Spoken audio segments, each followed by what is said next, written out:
Mr. P.C. Chatterjee, Mr. now Dr. Kevin Rudd, Dr. Raja Mohan, dear friends.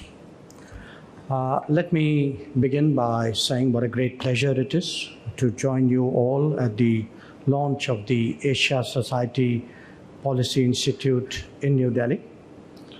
I have a reasonably long association with the Asia Society myself, going back to my postings in Washington.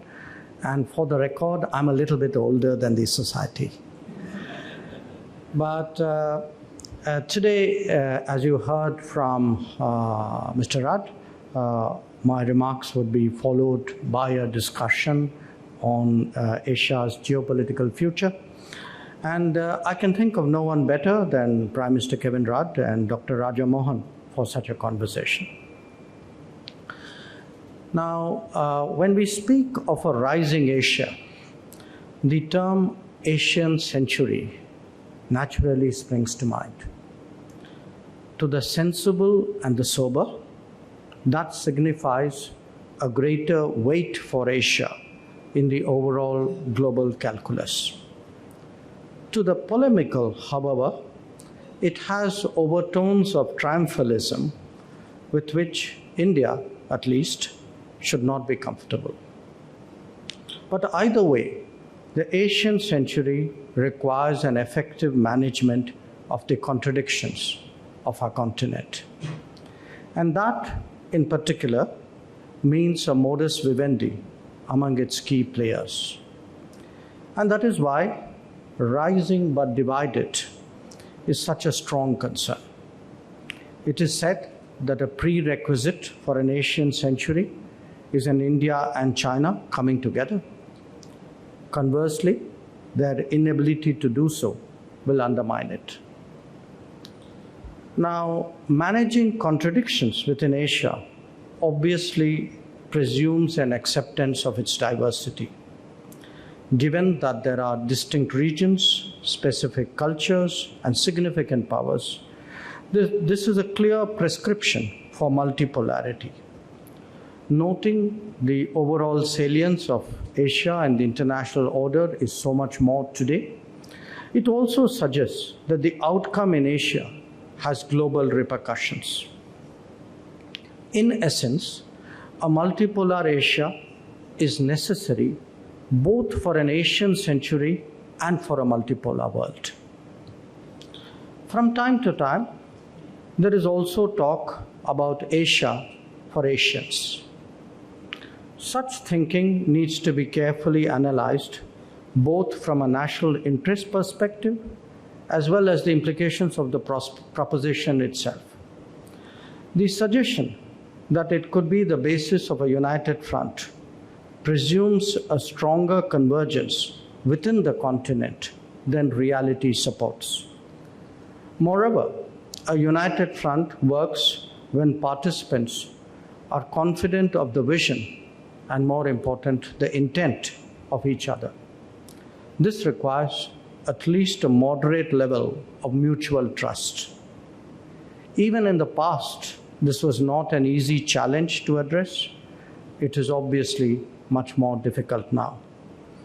Asia for Asians is also a sentiment that was encouraged in the past, even in our own country, by political romanticism.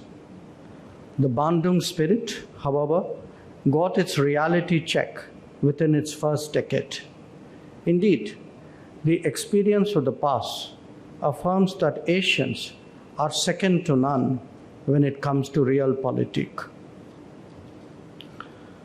For all this talk, it is also a fact that many major Asian nations approach their continent keeping in mind the larger correlation of forces. In some cases, it is part of their ideological outlook. In others, it derives from treaty relationships. And in the case of the ASEAN, it is in fact the very basis of their global relevance. In fact, relatively speaking, it is India whose diplomatic traditions have been more narrowly bilateral. This was particularly the case in dealing with other Asian powers. That too is changing as we have all become more globalized over the last few decades.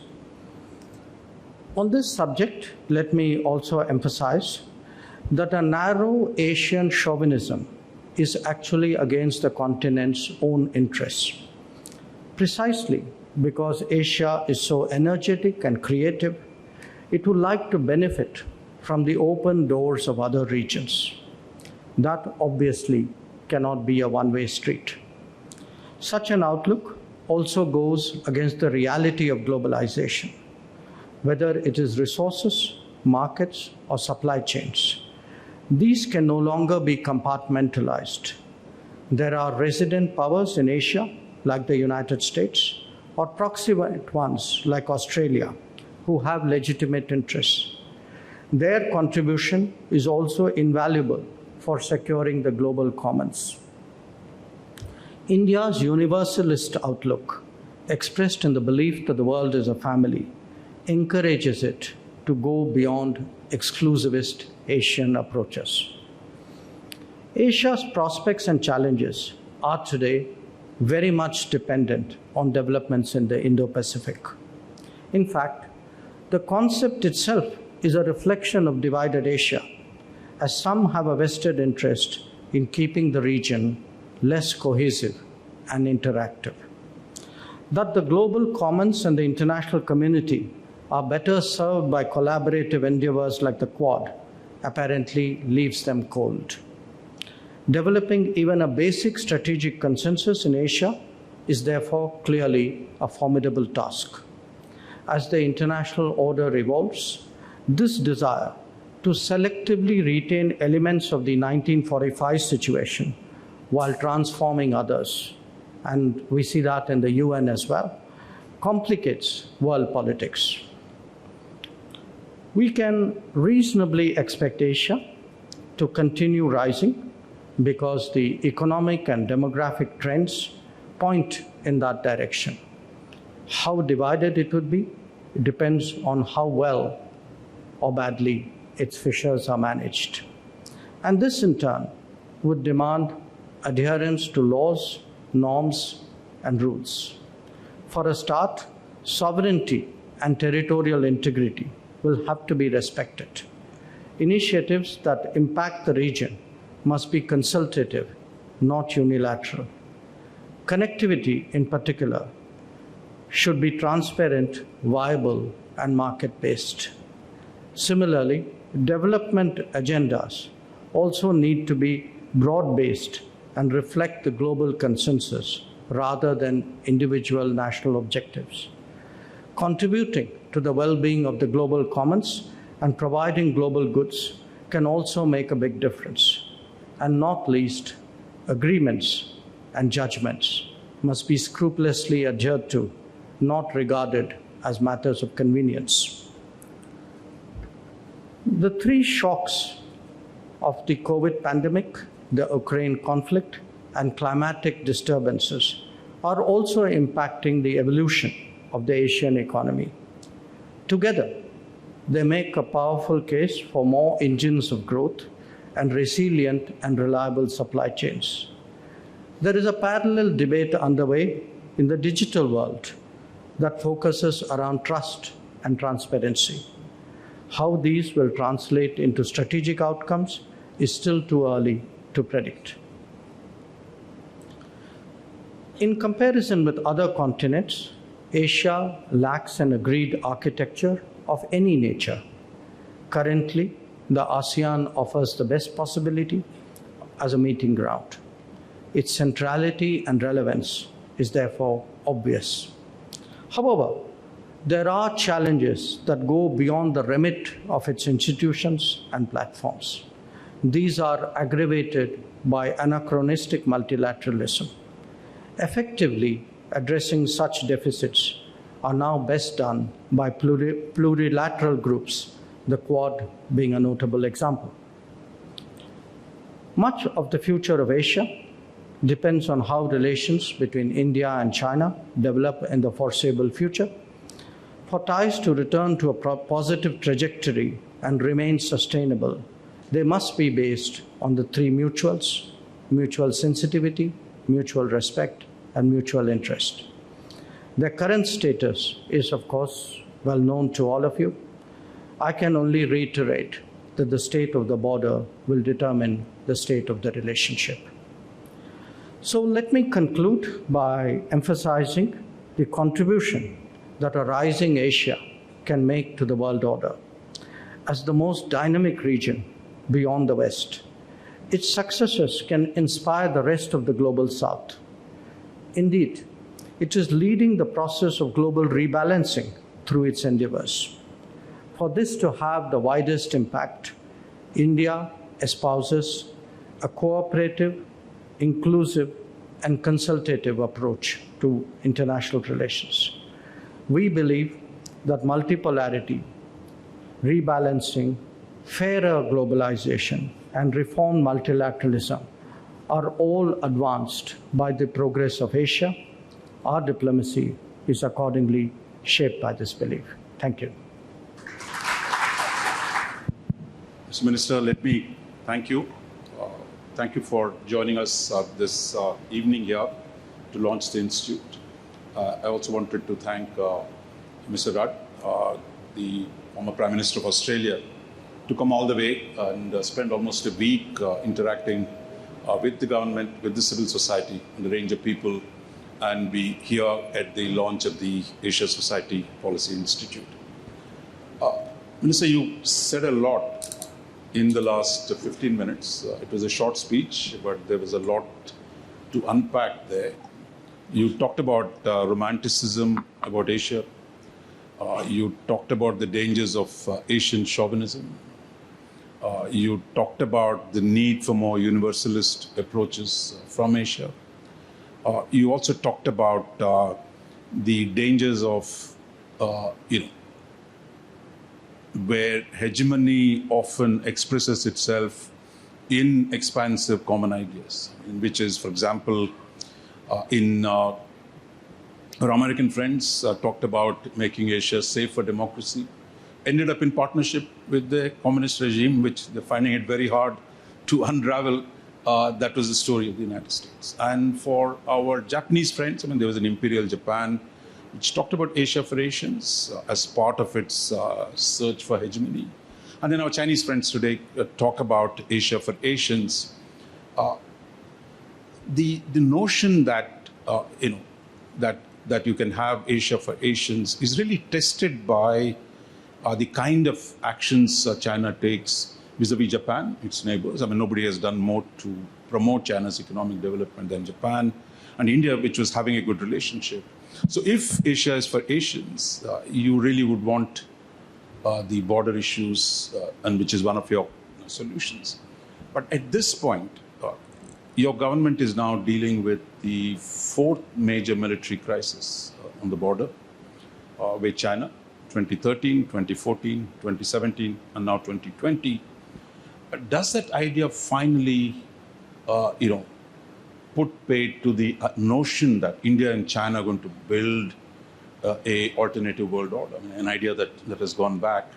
But today, Chinese actions seem to belie the notion that they can actually be the constructor or the builder of a new unified Asia.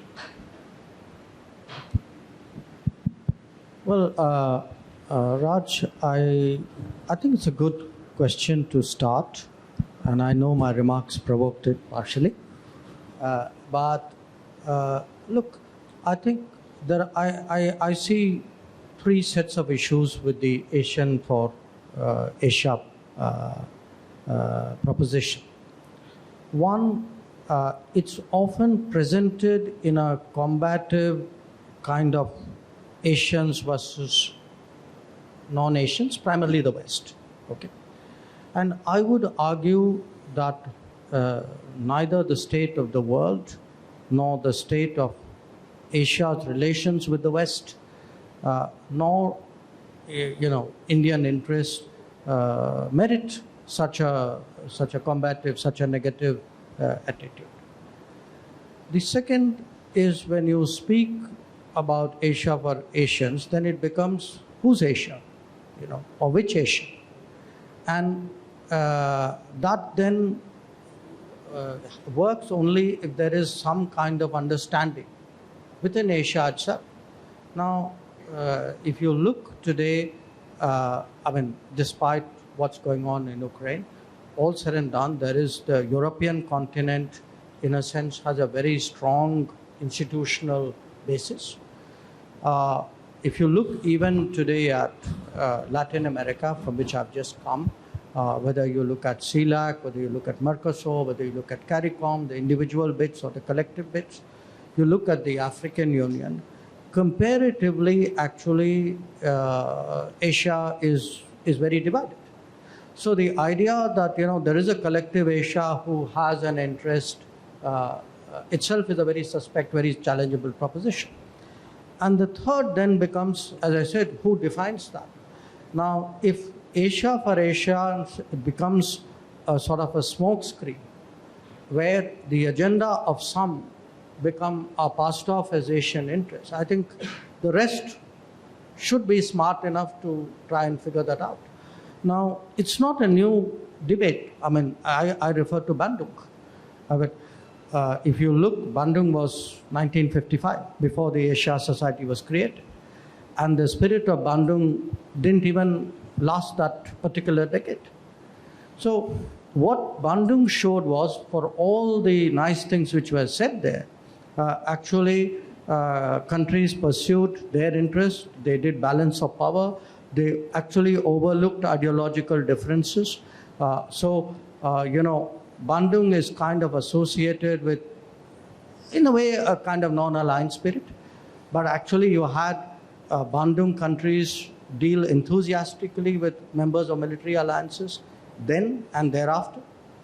So I think, one needs, it's an important caution to observe when looking at the prospects of Asia. One of the interesting things that happened in Bandung, since you're talking about it, is really the interaction between Prime Minister Chow En-lai and the Pakistani Prime Minister Muhammad Ali Bogra, that the Pakistan Prime Minister came to the conference criticizing the communist threat to Asia. At the end of it, he was a different man.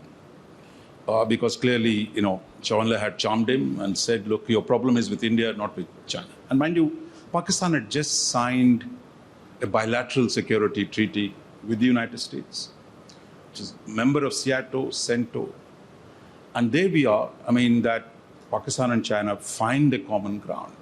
So this is where, much of the Chinese criticism of India getting close to the United States. But I never heard them say a word about Pakistan's strategic partnership with the United States. That doesn't seem to, why do you think is that?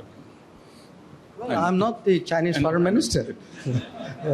But, look, I don't think it's, somewhere people have interests which they translates into outlooks, which they would like to pass off as principles. And the reality can take you in different directions. You are talking about this. I just finished reading Rush Doshi's book, The Long Game. I'm halfway through yours, Kevin. Mine's better. I have no doubt, but I will pass that judgment when I finish. I was reminded in that book of something which Deng Xiaoping said. He spoke, and you will correct this, he spoke about a strategic line from the United States, Europe, China, and Japan, saying we need a strategic front to confront the Soviet Union.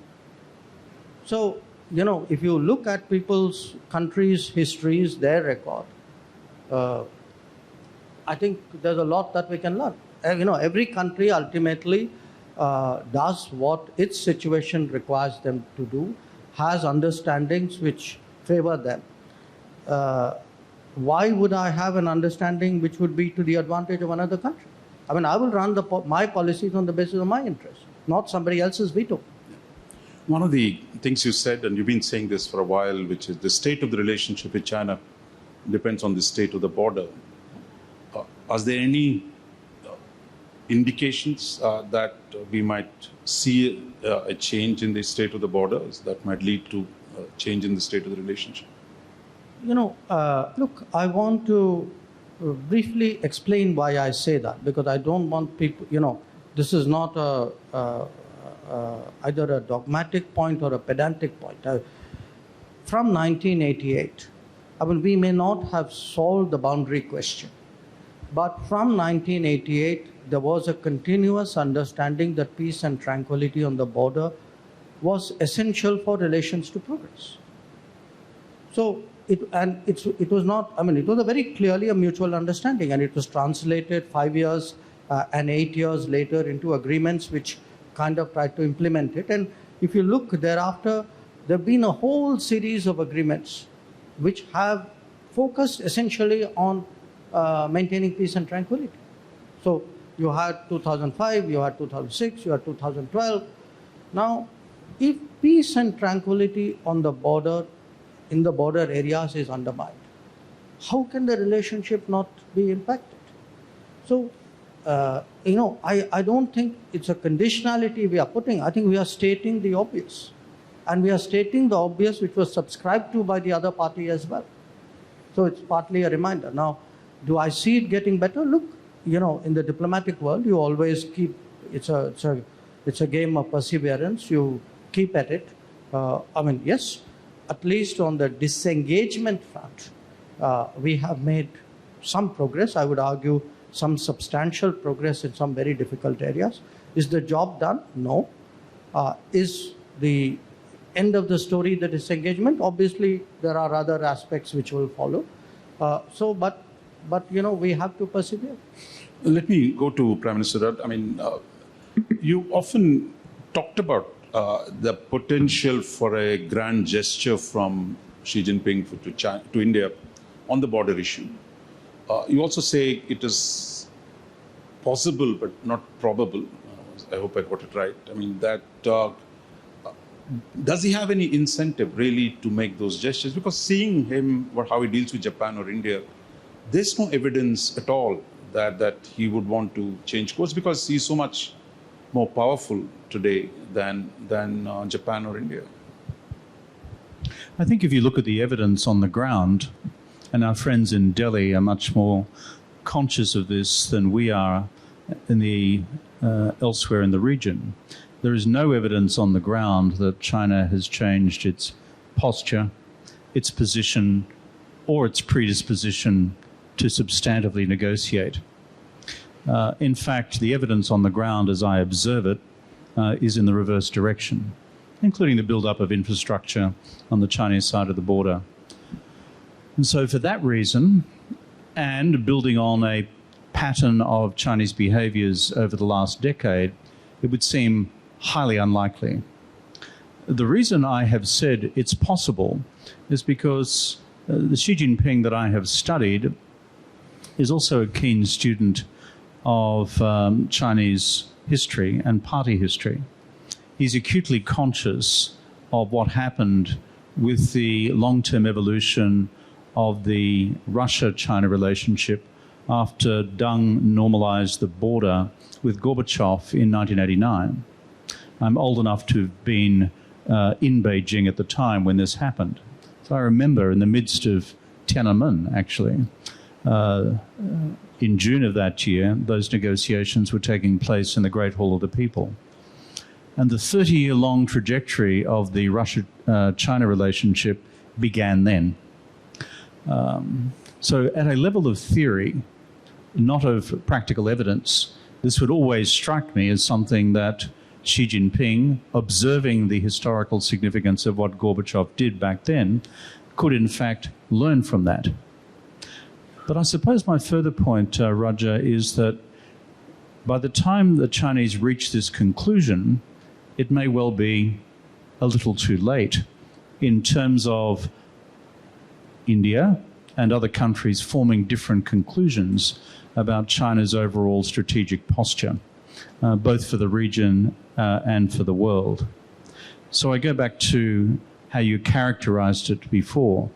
I have said it's possible, and one always should be hypothetically prepared for this possibility and what India would then do in response to it. but based on the current evidence, it is by no means probable or even significantly possible. You heard a minister talk about, Deng Xiaoping's formulation when Rajiv Gandhi went to China in 1988.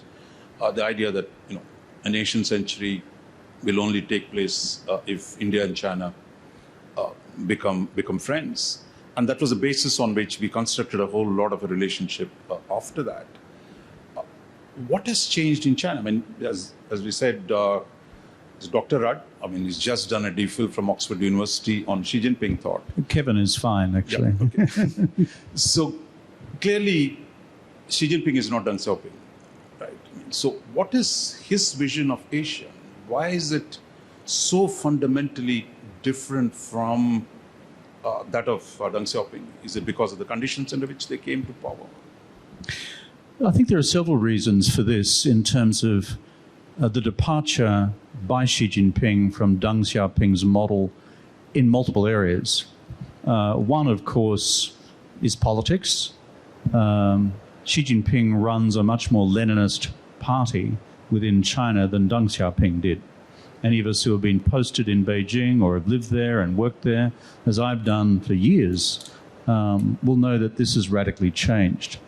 And Deng has explicitly repudiated Deng's attitude to the role of the party as an agent of control. It is much more intense than it was. The second big change, of course, again an explicit repudiation of the Deng model, is on the economy. It is now a much more Marxist approach to economic policy, bigger role for state-owned enterprises, private sector under threat. And Xi Jinping has had no qualms about changing the previous model on the economy. And on foreign policy, I think it's this. Xi Jinping, based on his analysis, remember he was vice president for 5 years before becoming president and general secretary, and therefore was also working closely with the Central Military Commission, and therefore working closely with the analysis of China's changing power. I think Xi Jinping, from the evidence, developed a view that the balance of power was radically changing in China's favor against an America distracted, A, in Afghanistan, B, in Iraq, and C, elsewhere. Then over time, add D, the Trump administration, and E, Brexit in Europe. And if you see how these are treated in the Chinese strategic literature, they form a view not just about China's rise, but also the West's decline. So you ask yourself the question, A, he's shown a predisposition to change the domestic model in politics and the economy from the way in which Deng ran the country, and B, because of the changing calculus of the balance of power, believes the circumstances have now changed, abandoning the caution of the Deng period, embracing an infinitely more assertive foreign and security policy, not just toward India, but frankly towards the rest of the region and the world. So that brings us to the central question of balance of power, because much of the talk about Asia rising and framing it in terms of East versus the West ignores the fact that China has risen faster than its neighbors, much, much faster. It's overtaken Japan as the #1 economy in the region. It is today, India and China were roughly equal somewhere in the 80s, but today China's economy is 7 times larger. So if it is the shift in balance of power, as Mr. Rudd said, is the source of the problem, then if the question is about balance of power and restoring it, what's your answer? I would say, and I know it's easier said than done, but I'm, trying to summarize what are a complex set of policies here. I think part of it is really to build deeper national capabilities, stronger national capabilities, not with a view of becoming autarkic or protectionist, but with a view that you have capabilities. Because if you embrace, if you give sort of globalization meaning in the sense of giving others a level playing field in your home when they are stronger and better supported, then you are actually committing economic suicide. So I think a lot of our economic policies today, the whole idea, for example, of the PLI, the production-linked incentive, the support, making it easier to do business, the support for MSMEs, the stronger push from business, on banks to be more supportive of lending, the big push on exports. I think the combination, and also not just doing it shouldn't be only numbers crunching, it should also be quality economy. So if you, for example, look at the support given for a 5G initiative to produce an Indian 5G solution, I cite that to you as one example. I think unless we do that hard work, do in a sense what China did. I mean, we may not do it at that pace, that intensity, that scale, but some version of that has to happen in India. So that's one part of it. The other part of it is really to work with the rest of the world. To work with the rest of the world, a very large part of which has a vested interest in seeing actually a global balance, an Asian balance. So a lot of the world would like to work with us, would today, exactly the way China leveraged the international situation in the 1970s, 80s, and 90s. I mean, there is a lesson in that for us. So I believe that today, the fundamental objective of foreign policy should really be to cultivate relationship, promote arrangements which directly contribute to the growth of capabilities in India. That should be almost an obsession with us. So which is what you're saying is, one, build your internal strength, what the political scientists might call the internal balancing. The other is the build coalitions which are external balancing. Quite clearly, the Chinese see what's going on. But why do you think, in the old days, the Marxists used to love correlation of forces, right? I mean, if the correlation of force, quite clearly, it is Chinese actions, contrary to their propaganda, which says, look, actions of the US or actions of India are changing the ground situation. It is their actions which are producing the need, an India that was locked into trade relationship, an India that was in a political relationship with China and Japan. In fact, next 2 days, Japan is going to unveil a fairly significant expansion of its defense budget. And 3 new documents are supposed to be coming out. I'm talking about 1,000 missile counter-strike force. The subterranean nuclear debate has come to the fore. Why are the Chinese, purely even from a nationalist, classical Marxist point of view, why do you want to destroy a possibility of a united front? Even as a communist, we loved united fronts. But why would you want to destroy the one he had? The BRICS was a united front, in some sense, looking for a multipolar world. Let me comment on that and Xi Jinping's calculus around what the Chinese call comprehensive national power, 综合国力, and then the response of others in terms of what they're doing domestically and together through the Quad and beyond. The methodology which the Chinese Communist Party has historically applied, at least since, I would say, the 70s, on the calculation of the balance of power is their own methodology associated with comprehensive national power, CNP. It's a complex formula. I always became suspicious when China ceased publishing the results publicly through its think tanks in about 2012, because it began to show that China has become much more powerful. It's an aggregation of military power, economic power, technological power, external reliances, domestic resources, population, you name it, and throw it into the mixing bowl, stir it once, throw garlic over your shoulder, and then you end up with comprehensive national power. That's kind of the science of it. But as you know, Leninists always believe there's a science to these things, like the correlation of forces. But if you look carefully at the Chinese strategic literature, over the last decade, all the language that the party in Beijing uses about comprehensive national power has become more confident, more strident, more definitive, both about itself and the decline in power of others. So for me, this is a key ideological barometer. And so therefore, if the flip side to China's rising power is a belief that all of our democracies are ungovernable, which is the deep Leninist view of our systems. They come to India, they look at your raucous democracy, and they think, how could any of this ever work? They look at the United States. These guys elected Trump. By definition, it doesn't work, the Chinese say. They look at Europe and they look at, I'm not wishing to offend my British friends, but they look at Brexit and they say, how on earth did that happen? And so there's a deep system view that our democracies are rendering us structurally weak. And this forms part of the internal calculus.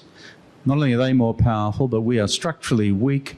And the evidence of that, a la Trump, a la Brexit, etc., is there for all to see. So this causes the system to become excessively self-confident. Therefore, to the extent that Chinese international policy actions give rise to a reaction, which is your point, Japan, India, the border, the reaction to it, Australia, commercial or economic leverage being applied against the previous Australian government, and it continues. They have seen this as temporary, passing and manageable because China's economic footprint is so big, its gravitational pull is so large that ultimately we'll all crumble. That, I think, is the underlying strategic logic. So you remember, I mean, your first posting was in Moscow. I mean, if you go back to 77, the 70s, I mean, pardon me some communist trivia here, but 1976, CPSU. Most people other day wrote in a book, CPSU, and the copy-editor thought it was about a Committee for Public Sector Undertakings. So even the words have disappeared from our lexicon. But there was something called the CPSU, which actually proclaimed in 1976 that the correlation of forces was shifting in favor of Soviet Union. America had just been beaten in Vietnam. There were hippies with long hair smoking pot. America was going to pot. So the sense, exactly similar formulations, that the US is gone, the West is declining, and therefore our time has come. And there were revolutions in Southern Africa, including our own little Afghanistan, the Saur Revolution in 78. The sense that the world was turning. And boom, in 2 years, Reagan gets elected, and you back, the US is on the offensive again. So how do you read this declinist argument? And, the Americans love it, just like the Indians, self-critical a lot. Right? No, there's been a very major debate in the US about declinism. I think Kevin also has been commenting on it occasionally. And a lot of people who actually rebutted it are today in positions of authority in Washington. In fact, one person who's written quite extensively on it is Jake Sullivan, who's the current NSA. The US is, by any standards, a very unusual polity, society, economy.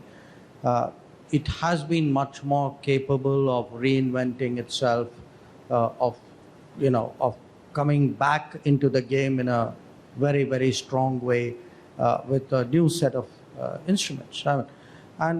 I sometimes look at the last 30 years. Okay, from 1990s. I mean, if you take the 1991 as an inflection point, you had Tiananmen, you had the Gulf War, you had the collapse of the Soviet Union, 91.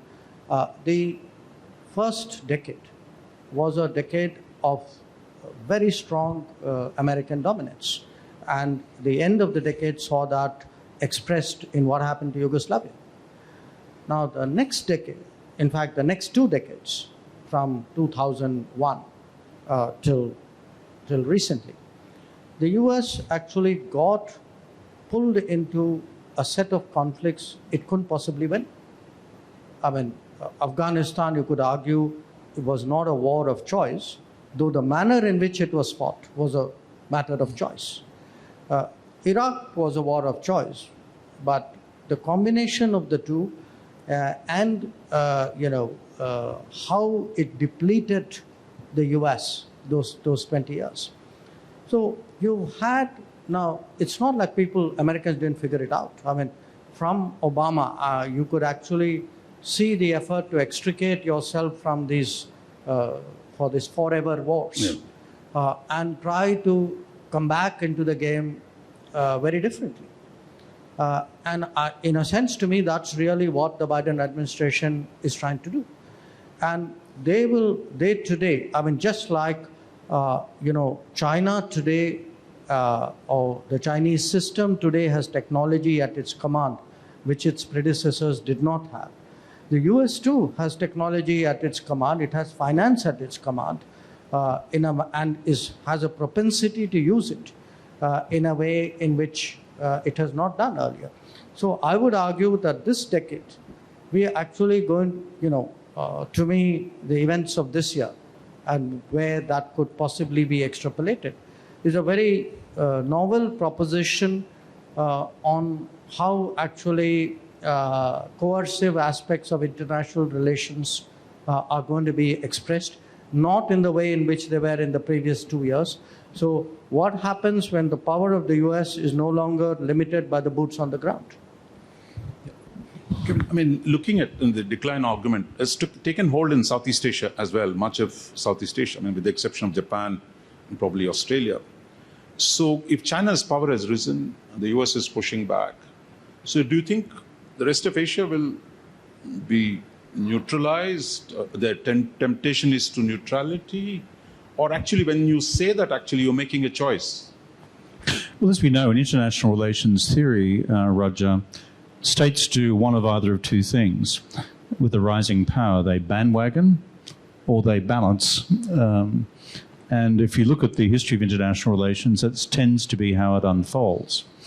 And so if China's national narrative is one of the inexorable, inevitable rise of the next global superpower, and Xi Jinping himself uses the language of the gravitational pull of the Chinese economy, and roll into that language about American decline, then the appeal is to bandwagon with Chinese power. Except that a few of the rest of us have reached a conclusion that that's not entirely wise. And those countries have engaged in one form or another of rebalancing. These are my words. I'm not putting words in the government of India's mouth. But I see that obviously from the United States. I see it evidenced through its work with its allies. I see its work with its friends and partners in the region. I see it evidenced in the Quad. I see it evidenced in AUKUS.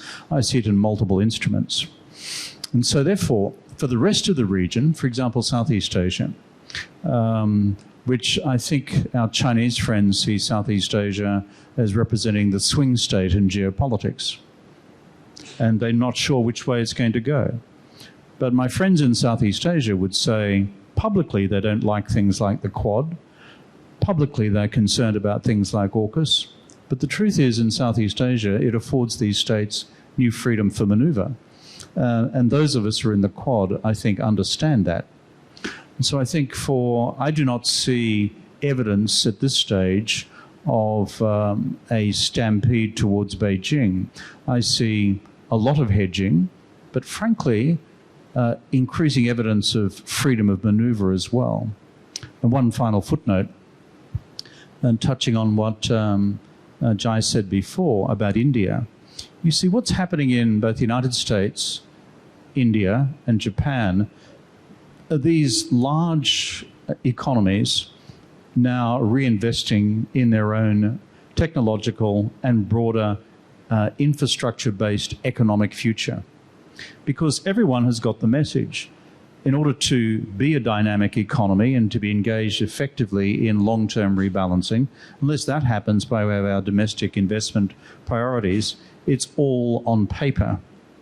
And so, therefore, look carefully at Secretary of State's Blinken's speech at the Asia Society in Washington a couple of months ago. What did he say? 3 prongs of American strategy. 1, invest in America's future. Look at the CHIPS Act. Look at the Inflation Reduction Act. Climate change as well. Look at frankly, the emergence of an American industry policy or industrial policy for the first time at scale since the military-industrial complex in the immediate post-war period. So they're doing it. The second prong of Blinken's speech was invest.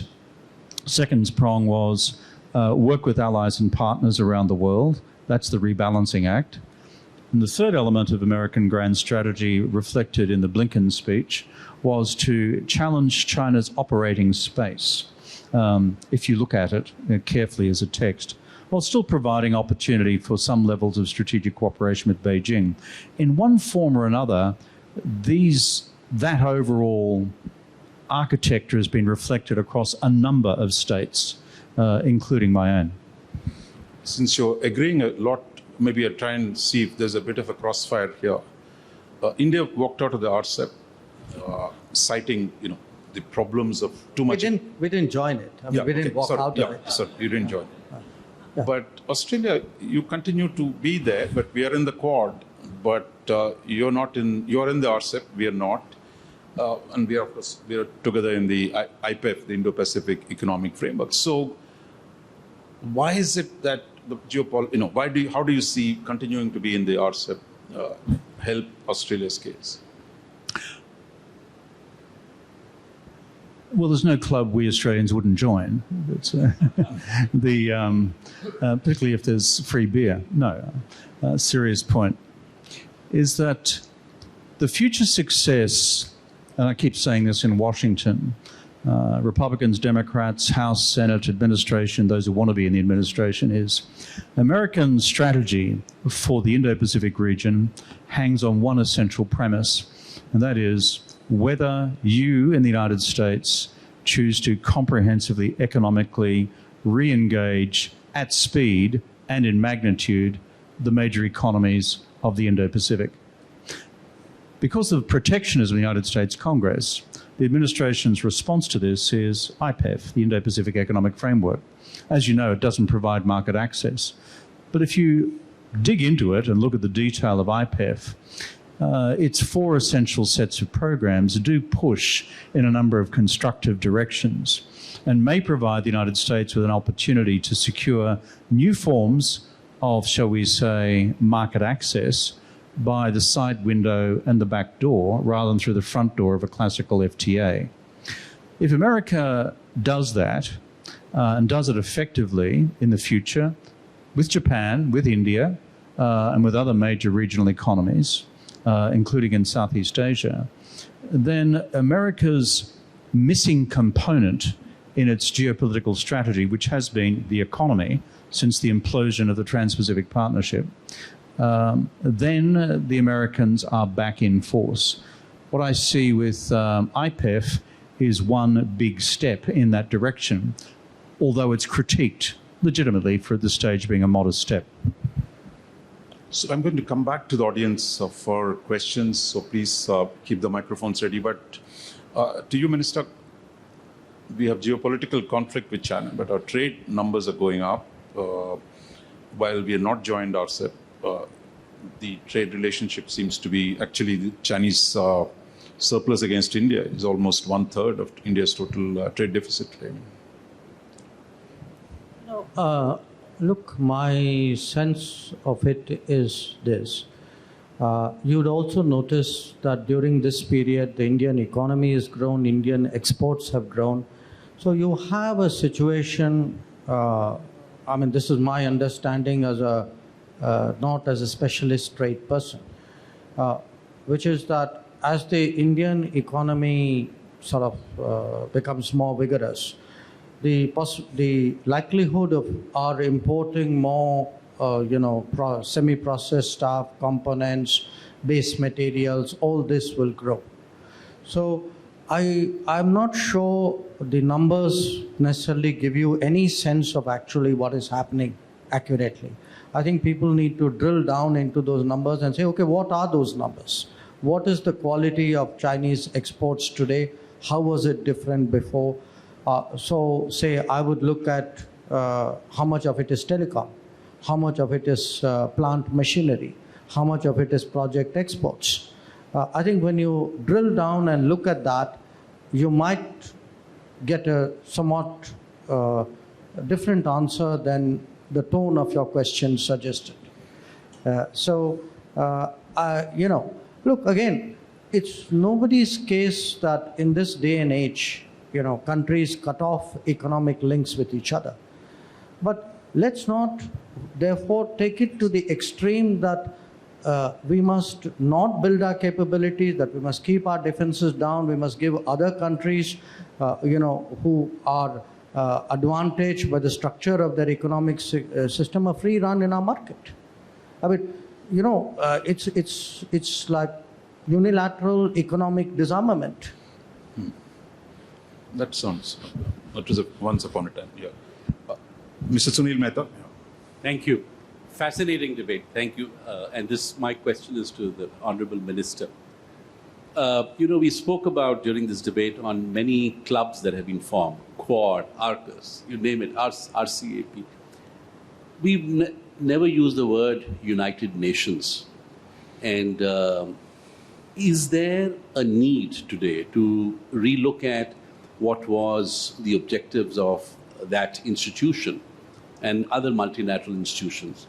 And what is India's position? And if, as we take on the presidency of G20, is there an opportunity for the G20 to think through global institutions which had played a very good role earlier, but somehow seem to be not that effective now? Is there a way of bringing the world together through revamping or re-engineering some of these institutions? Well, I think the fact that we have spoken so little, if at all, of the UN itself is a statement. Now, what are we doing about it? Well, we have tried very hard to advocate reform of the UN, its organs, its agencies. And so far, we haven't got very far. We haven't got very far because clearly those who are already occupying positions of influence have a vested interest in perpetuating that. So they are blocking any serious attempt at taking this forward. So it's not for want of trying on the part of India or for a lot of other nations. I mean, Brazil is another country which has a similar viewpoint. So, but we have come up against the wall of the vested interests, and it's one of those situations where the people who are already in the room have to agree to change it. So that makes it very hard to do. Now, regarding our G20 presidency, look, we have a year, and a year really in international politics. I mean, a year is a long time in politics. It's not a long time in international politics. So if you really want to change stuff, you want to put new ideas, it's not something you can easily do. So part of the reason, in fact, I've just come back from Brazil, was Brazil will succeed us. So we are trying to see, okay, are there issues which we kind of start and then the baton passes on, and how do we take it forward? There is a lot of interest in reforming the way institutions work, the global order works, because it's not a subject, which we touched on because we were talking Asia, but a very large part of the world, I think you feel this very strongly when you go to Africa. They are absolutely traumatized by what happened to them during COVID and what is happening to them right now because of Ukraine. That sense that they were left behind on vaccines, they were not allowed to travel thereafter, they're feeling the brunt of the food shortages, the energy inflation. There's an enormous resentment building out there. And so there are real issues, and unless the organizations of the world are able to respond to it, I think the world will have a problem, and the organizations will become less and less relevant. I mean, just follow up on that question to both of you.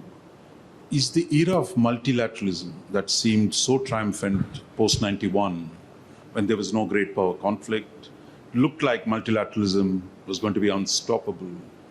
Are we moving beyond that phase, whether it is UN, WTO, WHO? Are we now talking about like-minded coalitions actually shaping the international system than the UN or the collective bodies? Because clearly it's ineffective. We've seen it in the pandemic. We've seen it on every major security issue in the Security Council. Minister, you want to start on that? No, I think short answer would be a yes. I mean, you have today meetings where, forget the UN. Even with the limited gatherings, you have to do a chairman's statement because you can't get the people around the table to agree. The NPT, they couldn't even. So that's not the only one. I think a very polarized world coming on top of a very gridlocked UN. And then, a whole lot of challenges which would have required us to raise the level of game instead of allowing it to keep eroding, I think has got us into a real predicament. And the only immediate fix that, to my mind, people see is that the like-minded, the cooperative, those in the room those who want to come into the room to do something will come into that room. And, you've seen that where we are concerned. You saw that in the Quad. You're seeing that in the I2U2 where West Asia is concerned. I think you're going to see more of that. Good. Two quick points. The first is, back in 2016, I chaired a independent commission on the future of UN multilateralism. It took us a year and a half to do this. It's an extensive 10-volume report. It remains valid today. And one of the core reasons why it has never turned into reality is because the absence of political will on the part of most, but not all, of the P5. So long as you have a UN Security Council which no longer reflects international geopolitical or geoeconomic reality, we have a problem. And there's a danger that it simply begins to, frankly, no longer match the realities that we are dealing with on the ground. The second reason why I was co-founder of the G20 back in 2008. And we had a long discussion with Bush and with everyone else at the time, and Sarkozy and Merkel and the rest of the international leadership about should this be a G12, a G14, a G20. But the key reason around why it was framed, and I remember this conversation acutely with Bush, was we need, in response to the global financial crisis, rapid decisions by economies and systems that carry the bulk of the global economy with them, and in a time frame which delivers an outcome where we prevent markets from collapsing. And so it was a quick innovation, a plurilateral innovation, because we knew the IMF could not be effectively deployed that quickly, that effectively, or that much at scale. So for these practical reasons, plurilateral decisions have emerged in the course of the last decade. I think this word plurilateral should be banned. I think this is one of the trade bureaucracy's imposition on the rest of the world. Minilateral sounds much nicer, but I have three questions. So if you can keep them short, then we can go back to the Professor Siddharth. If you can keep it short, then Ambassador Mohan Kumar, and I see Anirudh Suri there. Thank you. I'll just preface my remarks by first of all thanking the distinguished panel for Speak up, Siddharth. Okay, I hope I'm audible. Okay, I'd like to thank the distinguished panel for their very inviting thoughts this session. Just three very quick questions. I'll keep it very brief. The accent really seemed to be on material elements in politics. We talked about hard capabilities, territoriality, sovereignty. I was interested in knowing a little about what you all think about the role of ideas in shaping global realignments. That's the first question. Second, is there anything worth redeeming from the Bandung legacy? I was just thinking about one particular idea. I mean, the new international economic order, which was, of course, defeated, we know, in the 70s. But global economic redistribution is well worth a fight. I do think that there are fundamental wealth and income inequalities. So is there something there worth thinking about? And third, a final question, are we condemned to zero-sum politics in the age of the Anthropocene? Are we condemned to zero-sum politics in the age of the Anthropocene? Thank you. Thanks. Yeah, Ambassador Mohan, give it here, please. Yeah.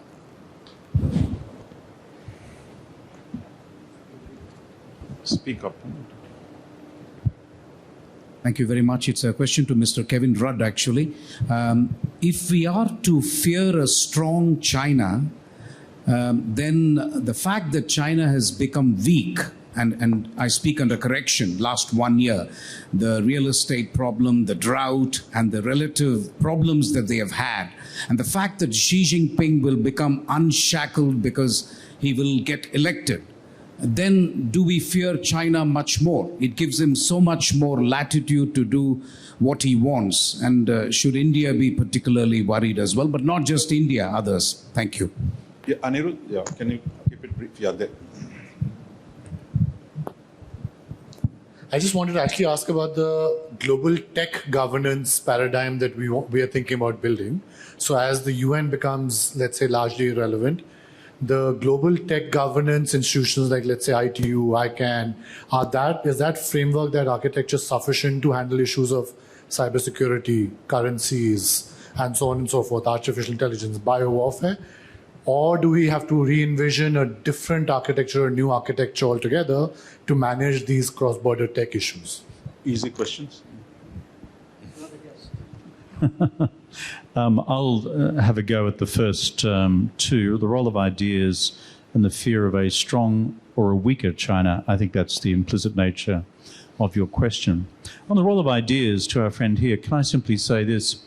Whether we like it or not, we're now in the midst of an unfolding ideational debate between China's concept of a new China-centered international system, anchored in views of state sovereignty, more skeptical about the provisions of the Universal Declaration of Human Rights in 1948, and, dare I say it, more of a Marxist-Leninist frame on the future of, let's call it, the international system.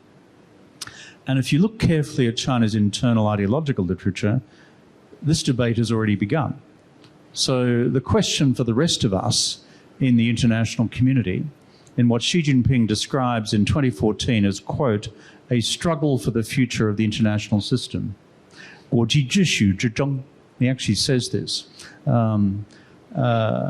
Is that those of us who believe in free countries, free societies, open societies, open economies, and, shall we say, the free and willing association of states, as well as contributing through multilateral, or dare I say plurilateral institutions to global public goods, and the whole idea of personal freedom, there is an ideational debate unfolding. It's real. And if I read the Chinese internal literature, it's already begun. That's point one. The second one is fear of a strong China. And I think you said, what if it doesn't work and that there is a weaker China? We discussed earlier on China's internal calculations about comprehensive national power. For me, the great unanswered question is, given the weakening of the Chinese economy in the last several years, not just because of COVID lockdowns, but because of the unfolding impact of Chinese demography, low productivity growth, but a series of economic policy settings over the last 5 years which have been hostile to the Chinese private sector, that the Chinese model we're all familiar with, Deng Xiaoping to 2017, is frankly no longer there. It's being replaced. So the open question for us is, does in fact the Chinese economy structurally slow to not 5 or 6 or 6 or 7% growth, but 3 or 4% or 2 or 3% growth? This has profound geopolitical consequences for the world in terms of our assumptions up until now, which is by the middle of the century, China would be by a factor of 2 or 3 the largest economy in the world. But if China then perceives that it is actually weakening, and at present I think this is in the balance, and will be shaped very much by the decisions of the 20th Party Congress on personnel and the ideological settings on the economy. But if, for example, China does not course correct to rebuild growth and becomes slower growth, and the social contract domestically becomes weaker as living standards cease to rise as much, or unemployment begins to grow, then the open question is, in Xi Jinping's China, does nationalism begin to become the default position for an eroding political legitimacy for the Chinese Communist Party at home? For me, that is an open question, not a concluded question, but it's one that I'm deeply focused on. Yeah, please. Well, on some of the others, the Bandung issue. Look, Bandung, I mean, certainly with hindsight, you could argue even then, was an occasion where the, shall I say, the flush of that post-colonial independent politics, I think got the better of hard-headed calculations when nation states maneuver against each other. Okay, so really it was like I mean, there was a real politic versus not even ideas, but almost enthusiasm, euphoria kind of situation. But there is an underlying point there. And the underlying point was really a point of equity, fairness, global justice. Large parts of the world had been under colonial rule. What had happened to them? So do they now get a shot at improving their lot? So the underlying point remains a very strong point, which is the global South point. I mean, I made a reference to Africa. I mean, you actually have a problem today both within societies, the whole inequity phenomenon, as well as between societies. So how do you build? I mean, the idea is that sensible calculation requires spreading of prosperity. So you don't have to be necessarily a generous guy to do this. Even self-interest actually requires that parts of the world are not, absolutely left behind. So I believe today that global South sentiment is strong. I think the resentments are building, the grievances are festering. I would say if there's one country, certainly I believe today in our diplomacy and our priorities, this should have a bigger point. We should be among the countries that articulate it. And we have partly a credibility to do so, because all said and done, the fact that we were distributing vaccines when we were still vaccinating our own people. And a lot of countries, I mean, countries far away, countries at the other end of the world, they got it from us. They didn't get it from vaccine production centers nearer them. So I think this whole issue of fairness, equity, justice, global development is a live issue. I don't think it's a sort of fantasy for do-gooders. The second, the zero-sum politics, absolutely. I won't say zero-sum politics because there are many players here. So it's not as binary as sometimes analysis makes it out to be. But it's very polarized. And polarized politics will produce its own challenges. There will be some opportunities there as well. So, it's always a mixed bag. But definitely, no question, 2022 is vastly more polarized than, say, the world was 5 years ago. The China one you answered on, just the last issue on the, the tech governance, etc. Look, I would just make one broad point. Given how polarized the world is today, and given new factors which are emerging, which may allow countries to think that this would be their silver bullet, the possibility of constructing regimes has become more difficult. It has become more difficult because, frankly, people in many cases do not want to, because they would then have to forego or compromise or share their leads. or that, you will not get a meeting of minds.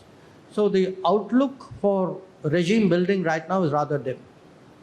Okay, I've seen 3 hands and we really have to close this. I think we're really running against time. But I'm going to request them, please make it very, very brief. I mean, the sharper you are, the smarter the answers might be. Yeah. Speak up and very briefly, please. Good evening, Honorable Minister. My question is regarding India Century 2047. We are targeting $30 trillion economy. With the current status with our neighbor, do you think it can become a showstopper, or can it become a catalyst to expedite this number earlier than expected? Thank you. I saw High Commissioner Milinda Morogoda wants to. Thank you. I will try to be as sharp as I can. It's to Dr. Jaishankar. In the context of looking for new architectures, do you think that regional cooperation in South Asia also has to be looked at afresh, in the sense institutions like SAARC, BIMSTEC, that we need to look at something different, a different approach? That's the question. Okay, last question from Ambassador Chinoy. Kevin, it's really good to see you again. Do you think that beyond Xi Jinping's third term or a fourth term, there is the possibility of a tabula rasa moment for China, when China or the party could go back to what it was like before Xi Jinping? Or do you think that the CCP is now like Lady Macbeth, too far steeped in blood to be able to retreat? It's sharp questions.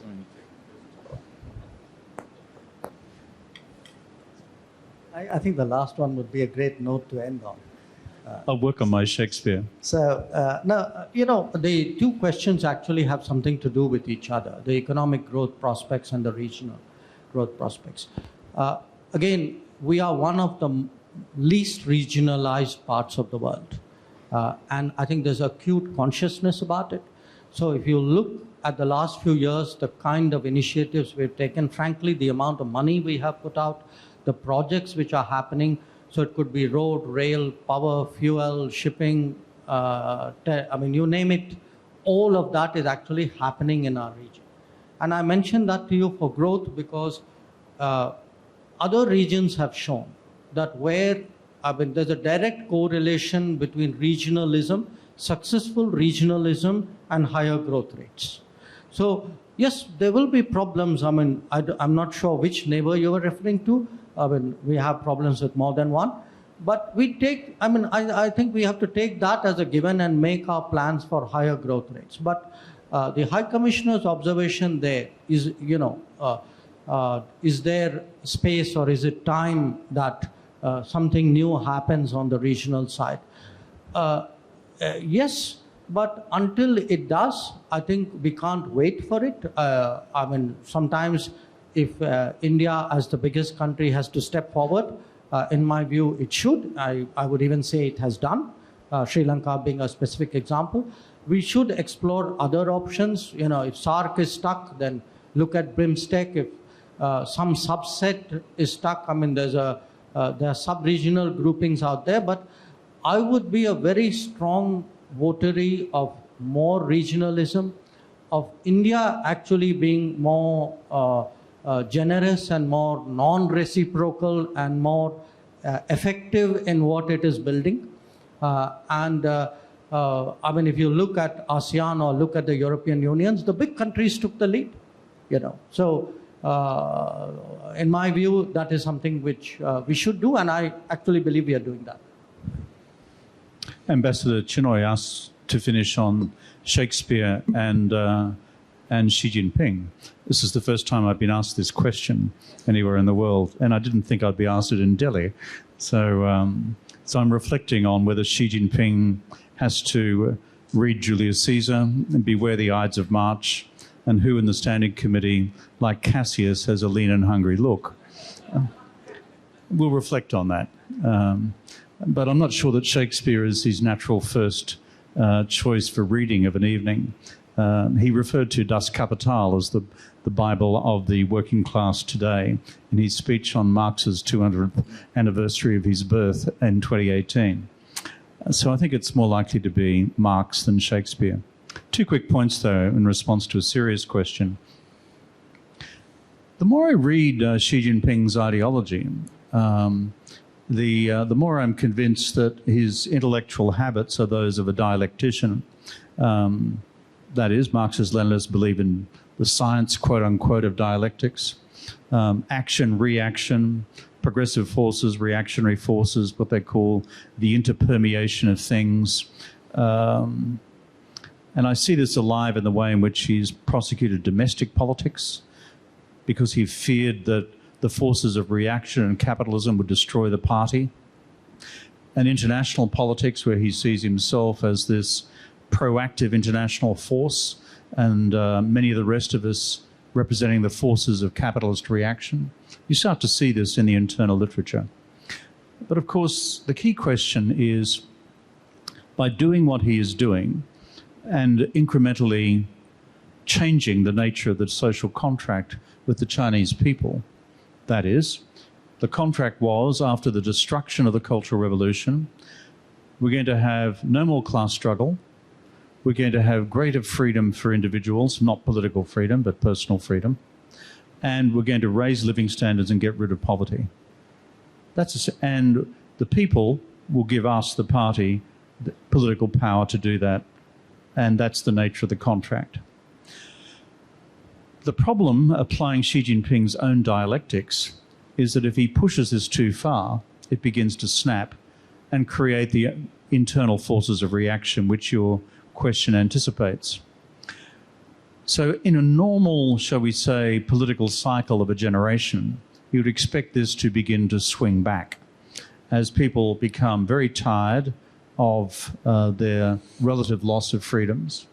And the private sector says, what future do I have? But the thing that Xi Jinping has, which Mao Zedong never had, and which Joseph Stalin never had, and Vladimir Ilyich Lenin never had, was the technology of the surveillance state, and the power, therefore, to sustain control over a very long period of time. And so I have this feeling that the forces of, shall we say, change within China back to the status quo ante, that is, the Deng formula, or some future iteration of the Deng formula, will need to wait for Xi Jinping's demise. And that means, as the system had to wait for Mao's demise back in 1976, for the processes of readjustment to then unfold. But I'll work on my Shakespeare, Ambassador, to find a much better and sharper analysis from the bard to answer your question next time round. Before I close and invite Inakshi to the CEO of Asia Society India Center Mumbai to give a vote of thanks, I must pick a bone on Marx at least. I mean, the propagandists of CCP are never going to be able to write like Marx. If you open Communist Manifesto today, the sweeping lyrical quality to the analysis, including the brilliant first sentence. I mean, a lot of Europeans here, Spectre haunts Europe, maybe we have something like that unfolding in Asia. It's really, I think, for far too long, I think we've taken, CCP communist propaganda as some kind of a, deep analysis, because it's really, you can't have a bureaucracy producing serious stuff. I think, sorry, a lot of civil servants here, but that's not the point. But party bureaucracies by nature, hacks like most of us writers are. But I think Marx was a different class, at least. I mean, at least the minister and I were in JNU. At least I'm sure he'll agree. Say, this is our university speaking. So that's what you get for spending 4 years at Oxford. I'm sorry, mea culpa, mea maximum culpa. Okay, so before I invite Inakshi, I think for me at least, like all good commentators, I'm not putting words in your mouth, but at least my idea of what you said. I think in that short speech, you said a lot. One, I think the time has come, to Siddharth and others, the uncritical repetition of the mythology of Indian foreign policy. Even a simple look at the Asian Relations Conference proceedings or the Bandung Conference, whatever is available, shows you the deep deep differences between the countries. I mean, that was natural. In spite of the post-colonial euphoria, they were differed on territorial issues, on economic models. There was even the talk about Asiatic imperialism, of India and China dominating Asia from our own neighbors. So I think a lot of mythology, we just take it uncritically. So I would recommend professors, scholars, analysts to go back and do some real empirical work and understand many of the ideas that came, and the complexity of that moment, I think, must be understood.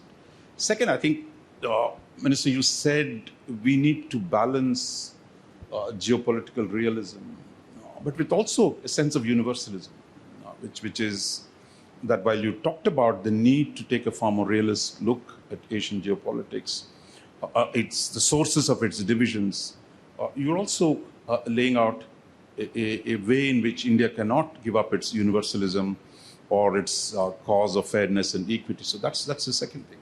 The third aspect, which I found absolutely interesting, is that as we look ahead, that how do you bring more pragmatism to coalition building? That while we serve our interests both externally as well as using our foreign policy to strengthen our people's economic prosperity. So I would think it is those three ideas, and I hope you're releasing this speech because certainly there was a lot there and a lot that challenges very, very much the conventional wisdom on the origins and the evolution of Indian foreign policy. So I'll stop here. Plus, before I call Inakshi, please put your hands together for the two gentlemen here for giving us such a wonderful ceremony.